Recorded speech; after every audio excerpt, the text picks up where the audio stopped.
എൻ്റെ ഉപ്പുപ്പാക്ക് ഒരു ആന ഉണ്ടായിരുന്നു പറഞ്ഞുകൊണ്ട് ഏതെങ്കിലും ഒരു കാലത്ത് ടിപ്പു സുൽത്താൻ വന്നപ്പോൾ ഈ പോണ വഴി മുഴുവനും വഖഫ് ചെയ്തിട്ട് പോയി എന്ന് പറഞ്ഞാൽ നമ്മൾ ആരെങ്കിലും സമ്മതിക്കും?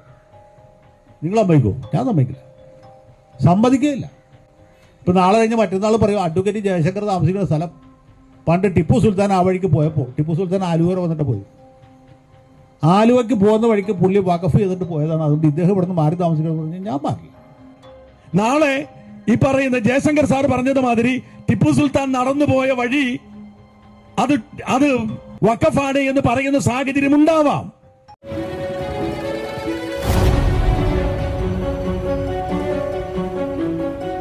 നമ്മുടെ സാജൻ സ്കറിയ മറുനാടൻ, അതുപോലെ തന്നെ അഡ്വക്കേറ്റ് ജയശങ്കർ, രണ്ടുപേര് ഇന്നലെ മുനമ്പത്ത് പോയിട്ട്, മുനമ്പത്തെ സമര പന്തലിൽ പോയിട്ട് അവിടുത്തെ ആളുകൾക്ക് പിന്തുണ കൊടുത്തുകൊണ്ട് ഒരു അരമണിക്കൂർ നീളുന്ന ഒരു പ്രസംഗം ഉണ്ടായിരുന്നു. നല്ല കാര്യം. ഈ കഷ്ടപ്പെടുന്ന ആൾക്കാർക്ക് ഈ കേരളത്തിലെ ജാതി, ദേശ, മത, എല്ലാവരും സപ്പോർട്ട് ചെയ്യണമെന്ന് ഞാൻ പറയും.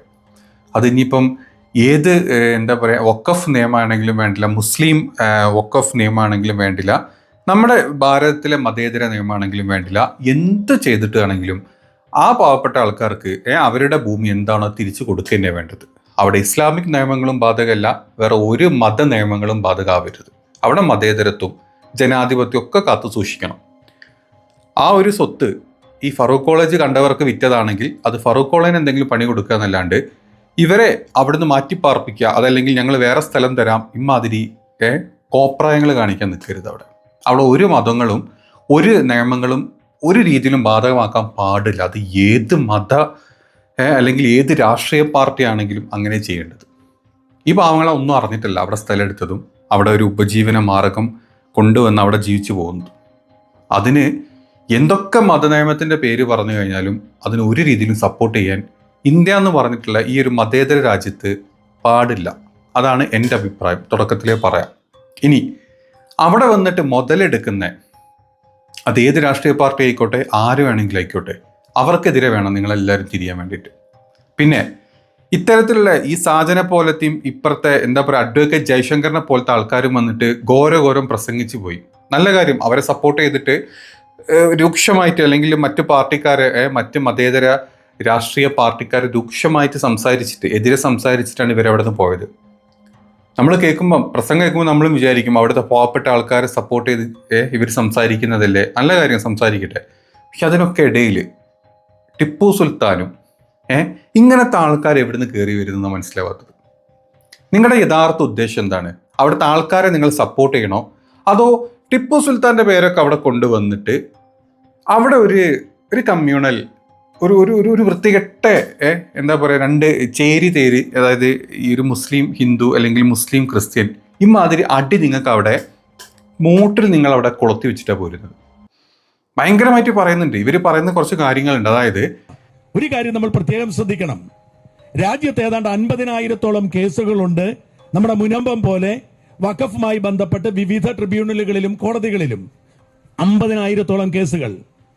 അതിൽ ഏതാണ്ട് 20,000-ലധികം കേസുകളും ഇരകളാക്കപ്പെട്ടിരിക്കുന്നവര് മുസ്ലിം വിഭാഗത്തിൽപ്പെട്ടവരാണ്.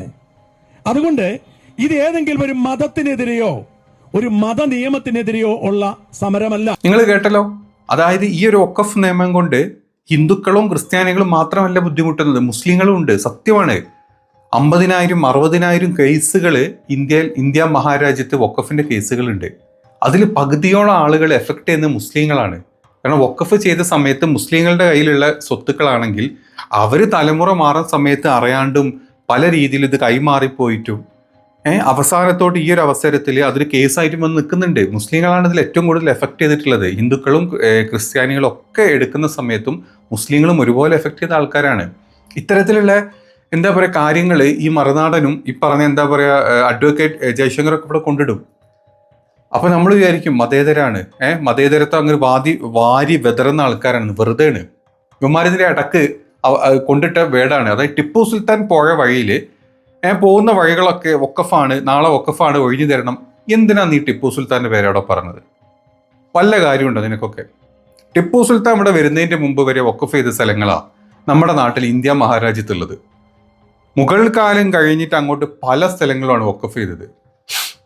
സത്യം. അതിനുശേഷമാണ് ഈ വഖഫും കാര്യങ്ങളൊക്കെ വഖഫ് തന്നെ പണ്ട് മുതലുള്ളതല്ല, ബ്രിട്ടീഷുകാർ വന്ന സമയത്തും അതിനുശേഷവും സ്വാതന്ത്ര്യം കിട്ടിയ സമയത്തും വന്ന സംഭവങ്ങളൊന്നുമല്ല വഖഫ്. വഖഫൊക്കെ അതിന് മുമ്പേ ചെയ്തു പോയിട്ടുള്ള കാര്യങ്ങളാണ്, തലമുറകളായിട്ട് ചെയ്തു വരുന്ന കാര്യങ്ങളാണ്.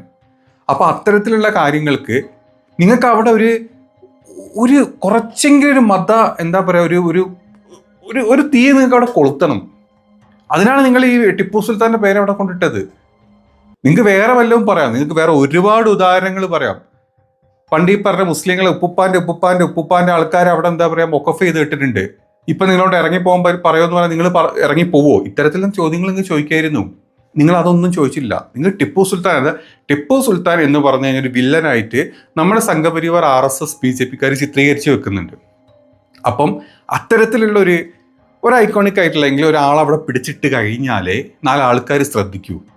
അപ്പൊ ശരിയാണല്ലോ, നിങ്ങളുടെ ഈ ഒരു RSS സംഘപരിവാർ അജണ്ട നിങ്ങൾക്ക് വ്യക്തമാക്കണമെങ്കിൽ ടിപ്പു സുൽത്താന്റെ പേരൊക്കെ നിങ്ങൾക്ക് പറയാൻ പറ്റുള്ളൂ. നിങ്ങൾ വേറെ ഒരാളെ പേരും പറഞ്ഞിട്ടില്ല. നിങ്ങൾ വേറെ ഓക്കെ, നിങ്ങൾ മതം പറഞ്ഞോ, നിങ്ങൾ ഇൻഡയറക്റ്റ് ആയിട്ട് നിങ്ങൾ ടിപ്പു സുൽത്താന്റെ പേരിന് പകരം മുസ്ലിങ്ങളുടെ പേരുകൾ നിങ്ങൾ പറഞ്ഞ കുഴപ്പമില്ല. പക്ഷെ അത് പാടില്ല. അത് പറയുമ്പോൾ എന്താണ്, അത് പരമ്പരയായിട്ട് വന്ന സ്വത്തുക്കൾ അല്ലെങ്കിൽ പരമ്പരയായിട്ടുള്ള ആൾക്കാർ പറഞ്ഞ കാര്യങ്ങൾ എന്ന രീതിയിൽ തള്ളിപ്പോവും. പക്ഷെ ടിപ്പു സുൽത്താൻ ഇടുമ്പോഴല്ലേ നമ്മുടെ യഥാർത്ഥ ആ ഒരു സംഘി മനോഭാവം നമുക്ക് അവിടെ കൊണ്ട് വിതറാൻ പറ്റുള്ളൂ, അവിടെ കുത്താൻ പറ്റുള്ളൂ. ഈ സ്ഥലത്ത് ഇപ്പൊ ഏറ്റവും കൂടുതൽ മുതലെടുക്കാൻ വരുന്നത് സംഘപരിവാർ RSS BJP-ക്കാരായതുകൊണ്ട് അവരെ സപ്പോർട്ട് ചെയ്യണമെങ്കിൽ, അവരെ കയ്യിൽ നിന്ന് കിട്ടുന്ന പൈസ നക്കണമെങ്കിൽ അവിടെ ടിപ്പു സുൽത്താന്റെ പേര് നമുക്ക് പറഞ്ഞേ പറ്റൂ. വേറെ ആരും പേര് നമുക്ക് പറയാൻ പറ്റില്ല, അല്ലേ? നമുക്ക് നാട്ടിൽ അങ്ങനത്തെ എന്താ കുത്തിത്തിരിപ്പുണ്ടാക്കാൻ പറ്റിയ പേര് ഇത് മാത്രമാണ്. അപ്പൊ നമ്മൾ ഡയറക്റ്റ് രണ്ടുപേരുടെ അജണ്ട സെയിമാ. ഇപ്പൊ സാജൻസ്കറിയ മറുനാടൻ്റെതാണെങ്കിലും വേണ്ടില്ല, ഈ അഡ്വക്കേറ്റ് ജയശങ്കർ എന്ന് പറഞ്ഞിട്ടുള്ള ബുദ്ധിജീവിന്റെ ആണെങ്കിലും വേണ്ടില്ല, പറയപ്പെടുന്ന ബുദ്ധിജീവിന്റെ ആണെങ്കിലും വേണ്ടില്ല, ഇവന്മാരുടെ അജണ്ട ഒന്ന് തന്നെയാണ്, തീവ്ര ഹിന്ദു മനോഭാവം. ഹിന്ദുക്കൾ ആണോ എന്തെങ്കിലും ആയിക്കോട്ടെ, അവരുടെ മതം ഏത് നമ്മൾ ആലോചിക്കേണ്ട. പക്ഷെ അവരെ കയ്യിൽ നിന്ന് നക്കുന്നതിൻ്റെ കൂലി, കിട്ടുന്നതിൻ്റെ കൂലിക്കുള്ള പണി നമ്മൾ അവിടെ ചെയ്യണം. അത് സാജൻസ്കറി ആണെങ്കിലും വേണ്ടില്ല, അഡ്വക്കേറ്റ് ജയശങ്കർ ആണെങ്കിലും വേണ്ടില്ല, നക്കുന്ന കൂലിൻ്റെ പണി അവിടെ എടുത്ത് കൊടുക്കണം. അത് നല്ല രീതിയിൽ അവർക്ക് ചെയ്യാനും ചെയ്തുകൊണ്ടിരിക്കുന്നുണ്ട്. ഇനി ഉപ്പന്മാരങ്ങ് മാറ്റി നിർത്തും. ഉപ്പന്മാരെ അവിടെ എന്ത് കോലിട്ട് കുത്തിയിട്ടും കാര്യമില്ല. ഇന്ന് എന്താ പറയുക, പ്രതിപക്ഷമാണെങ്കിലും വേണ്ടില്ല, ഭരണപക്ഷമാണെങ്കിലും വേണ്ടില്ല, BJP ആണെങ്കിലും വേണ്ടില്ല, മുസ്ലിം ലീഗ് ആണെങ്കിലും വേണ്ടില്ല, ആര് വന്നാലും ഈ മുനമ്പത്തെ ജനങ്ങൾ ഫറൂഖ് കോളേജിന്റെ കയ്യിൽ നിന്ന് പൈസ കൊടുത്ത് സ്ഥലം വാങ്ങിച്ച് അവിടെ ജീവിക്കുന്നുണ്ടെങ്കിൽ ആ സ്ഥലം അവർക്ക് തന്നെ കിട്ടണം. അവിടെ ഒരു മതവും വേണ്ട, ഒരു ജാതിയും വേണ്ട, അവർക്ക് തന്നെ കിട്ടണം. പിന്നെ എല്ലാവരും പറയുന്നുണ്ട് BJP-ക്കാർ അവിടെ വന്നങ്ങോട്ട് എന്താ പറയാ മെതിച്ചുകൊണ്ടിരിക്കുക. മോദിജി പുറത്തിറക്കിയിട്ടുള്ള ഈ വഖഫ് ഭേദഗതി നിയമം, ഈ വഖഫ് ഭേദഗതി നിയമമൊക്കെ മാറ്റി വെച്ചേക്ക്. അതിൽ BJP-ക്കാർ കൊണ്ടുവന്നിട്ടുള്ള പത്മവ്യൂഹം എന്താന്ന് നമുക്ക് എല്ലാവർക്കും അറിയാം.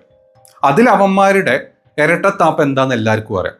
അത് മുൻനിർത്തിയിട്ടല്ല, അതിനെ മാറ്റി നിർത്തിയിട്ട് നമ്മുടെ കേരള ഗവൺമെൻറ്റിന് ഇതിൽ വ്യക്തമായിട്ട് കാര്യങ്ങൾ ചെയ്യാൻ പറ്റും. വഖഫ് ട്രിബ്യൂണൽ ആണെങ്കിലും വേണ്ട, ആരാണെങ്കിലും വേണ്ട, ഇതിൽ പൂർണ്ണമായിട്ടുള്ള സംഭവങ്ങൾ എടുക്കാൻ പറ്റും. ആ രീതിയിലുള്ള കാര്യങ്ങൾ നിങ്ങൾ എടുക്കണം.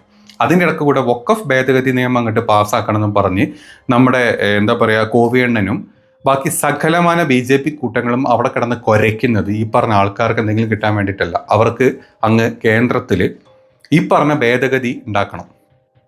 അതിന് മോദിജിക്ക് എന്താ പറയുക ചൂട്ട് പിടിച്ച് വരുന്ന BJP-ക്കാരോടും കൂടിയാണ് പറയാനുള്ളത്. അവിടെ കൊടുന്ന് ഈ കലക്കവെള്ളത്തിൽ മീൻ പിടിക്കണ ഈ ഇരട്ടത്താപ്പ് മറ്റേ പരിപാടി കാണിക്കാൻ നിൽക്കരുത്. അവിടുത്തെ ആൾക്കാർക്ക് ഈ നാട്ടിലെ ഭരണപക്ഷം ഏതാണോ പ്രതിപക്ഷം ഏതാണോ അവർ വേണ്ട ചെയ്തു കൊടുക്കണം. അല്ലാണ്ട് ഈ മൂന്നാംകട ഈ പാർട്ടിനെ കൊണ്ടുവന്നിട്ട്, കേരളത്തിലെ മൂന്നാംകട പാർട്ടിയായിട്ടുള്ള BJP-നെ കൊണ്ടുവന്നിട്ട് അവിടെ തള്ളിക്കാൻ നിൽക്കരുത് എന്നാണ് എനിക്ക് പറയാനുള്ളത് സത്യമായിട്ട്.